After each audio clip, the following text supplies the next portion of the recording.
पिछले कई दिनों से सोनीपत में कुल्हाड़ी और पिस्तौल के बल पर पेट्रोल पंप पर लूट की वारदात को अंजाम देने वाले 3 आरोपियों को पुलिस ने गिरफ्तार करने में सफलता हासिल की है। पुलिस पूछताछ में खुलासा हुआ है कि उन्होंने एक लूट की वारदात दिल्ली के नरेला में भी की है। कुल 7 वारदातों का खुलासा फिलहाल किया गया है, जिन्हें अदालत में पेश कर पुलिस रिमांड पर लिया जाएगा।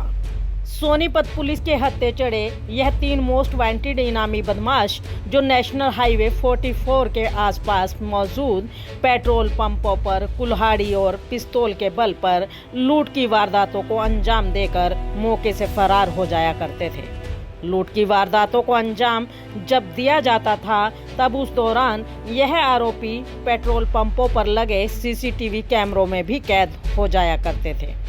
तीनों गिरफ्तार आरोपी सचिन उर्फ बाबा, विकास, प्रदीप उर्फ छोटा जो कि सोनीपत जिले के गांव नांगल कला के ही रहने वाले हैं। पुलिस ने खुलासा किया कि इन्होंने एक के बाद एक 7 वारदातों को अंजाम दिया, जिनमें से एक दिल्ली के नरेला में भी अंजाम दी गई थी और अब तक कुल 7 वारदातों को खुलासा प्रथम पूछताछ में हुआ है, जिनको अदालत में पेश कर पुलिस रिमांड पर लिया जाएगा।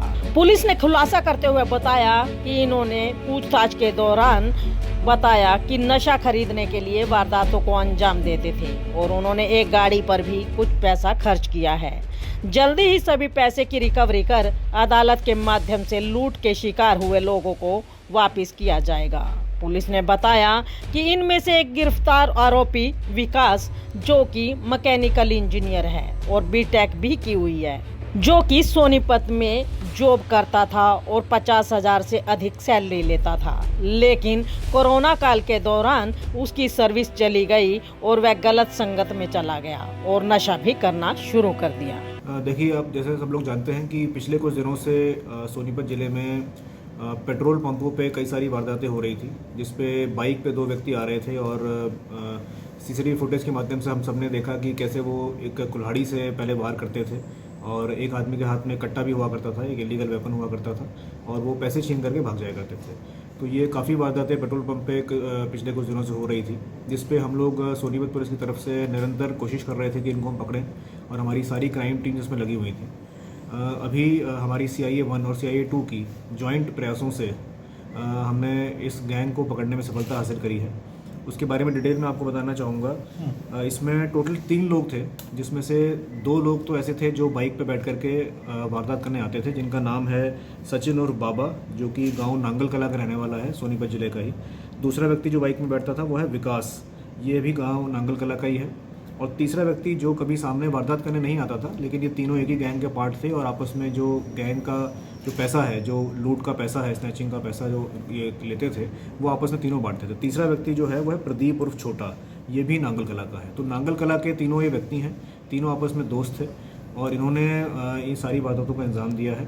इसमें अगर मैं आपको वारदातों का थोड़ा सा अगर समरी बताऊँ तो टोटल 7 वारदातें इन्होंने करी हैं, जिसमें से 5 वारदातें तो पेट्रोल पंप की लूट की हैं, स्नैचिंग की हैं, लूट की हैं। और उन 5 वारदातों में से 4 वारदातें तो इसी जिले की हैं और 1 वारदात इन्होंने दिल्ली में करी है, नरेला क्षेत्र में करी है। तो 5 वारदातें तो इनकी पेट्रोल पंप लूट की हो गई। एक इन्होंने गैस डिलीवरी एजेंसी के जो डिलीवरी बॉय है उसके साथ स्नैचिंग करी थी इसी ज़िले में, वो भी अभी पिछले महीने की बात है। और एक इन्होंने बाइक चोरी कर रखी है, जो बाइक इन्होंने वारदात में यूज़ करी है, जो काले रंग की पल्सर है जो वारदात में प्रयोग की गई है, वो बाइक इन्होंने चोरी करी थी। वो जुलाई के महीने में कुंडली क्षेत्र से ही चोरी करी थी। तो उसमें भी इनकी क्योंकि चोरी में ये खुद लोग थे तो एक मुकदमा इन पर ये भी है। तो टोटल 7 मुकदमे ऐसे हैं जिसमें ये वांछित हैं।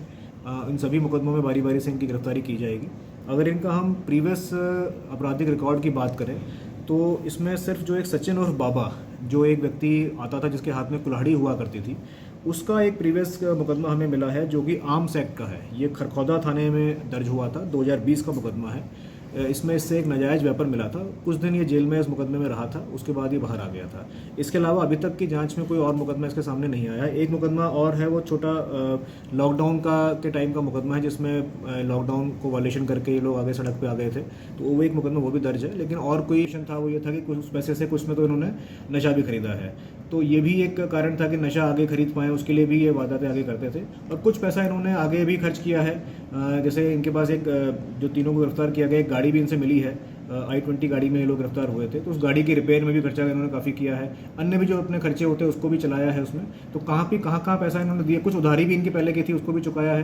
तो सारी जो जहाँ भी पैसे का इसका आगे डिस्ट्रीब्यूशन रहा है, हम इसको जड़ तक जाकर की कोशिश करेंगे कि पैसे को रिकवर करके दिखाएं। सर, इनके स्टूडेंट हैं या सर पढ़ाई छोड़ चुके थे? देखिए, इसमें से एक व्यक्ति जो विकास है वो तो उस बीटेक है और मैकेनिकल इंजीनियर है।